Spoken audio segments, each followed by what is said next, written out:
Anda telah mengunduh podcast yang dipaparkan oleh Pendeta Dr. Erastus Sabdono ini dari truth.id/voice. Selamat mendengarkan podcast ini.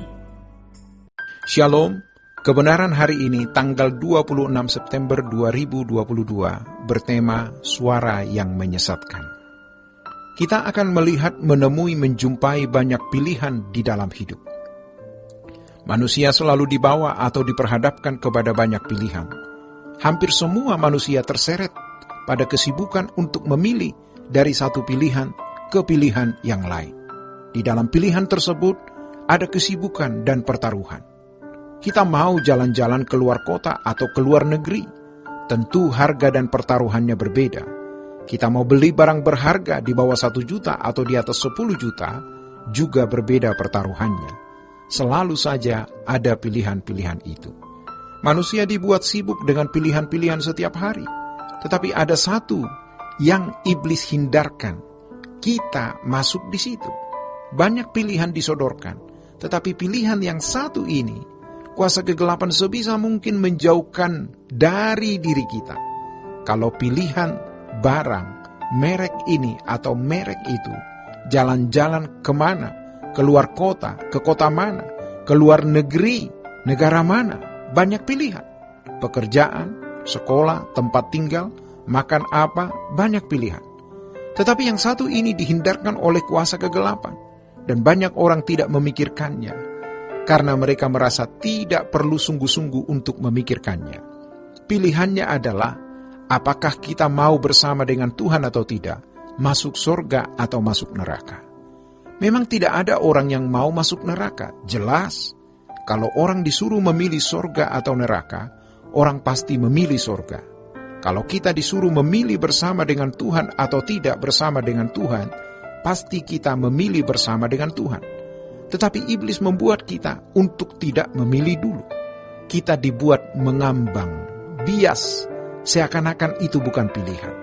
Karena tidak ada orang yang mau masuk neraka. Tidak ada orang yang mau terpisah dari Allah. Tetapi tidak menjadi pilihan. Bayangkan betapa jahat dan berbahayanya. Sehingga perhatian, fokus, pertaruhan kita tidak ditujukan untuk hal ini, tetapi ditujukan untuk banyak hal. Berapa banyak dari kita yang sudah membawa diri kepada pilihan ini? Tentu, kalau seseorang sudah mengambil keputusan memilih salah satu, maka ia harus mulai membayar harganya, mulai mempertimbangkan dan menggumuli pertaruhannya. Tetapi kalau seseorang tidak memilih, dia tidak perlu menggumuli.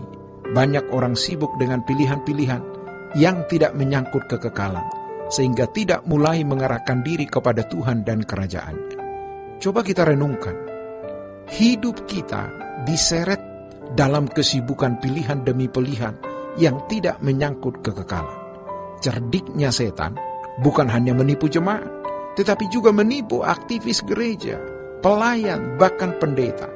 Suara yang menyesatkan kita atau banyak orang Kristen adalah suara yang mengatakan bahwa kita sudah memilih. Dalam hal ini, soal kekekalan, kita merasa sudah memilih. Bisa orang berkata, kalau saya tidak memilih Tuhan, saya tidak ke gereja. Kalau saya tidak memilih Yesus Kristus, saya tidak menjadi orang Kristen. Saya tidak ke gereja, saya tidak aktif dalam pelayanan jemaat. Saya tidak menjadi pendeta kalau saya tidak memilih Tuhan. Masalahnya adalah bagaimana dan apa itu memilih Tuhan. Kita ke gereja belum tentu memilih Tuhan secara benar. Menjadi aktivis, menjadi pendeta belum tentu sudah memilih Tuhan secara benar. Orang yang memilih Tuhan itu harus menjadikan Dia segalanya dalam hidup. Orang yang memilih Tuhan harus menjadikan Tuhan itu segalanya. Tidak boleh menjadikan Tuhan itu tambahan, apalagi sambilan. Kalau orang Yahudi memiliki 10 perintah Allah, hidup mereka harus diatur oleh hukum. Tidak boleh meleset dari hukum itu. Hukum Taurat yang mereka miliki bisa dikenakan. Sementara mereka menginjak bumi dan menapaki hari hidup seperti manusia lain, di mana fokusnya pemenuhan kebutuhan jasmani. Tentu hukum mengawal mereka. Ibadah kepada Yahweh mengawal mereka. Tetapi mereka masih bisa hidup wajar seperti manusia lain yang bukan bangsa Israel. Tetapi kalau umat perjanjian baru, hukumnya adalah Allah sendiri. Pikiran, perasaan Tuhan yang menjadi standar hukum, standar kesucian, standar moral, yaitu mengerti apa yang baik, yang berkenan, dan yang sempurna. Maka tidak ada bagian untuk dunia.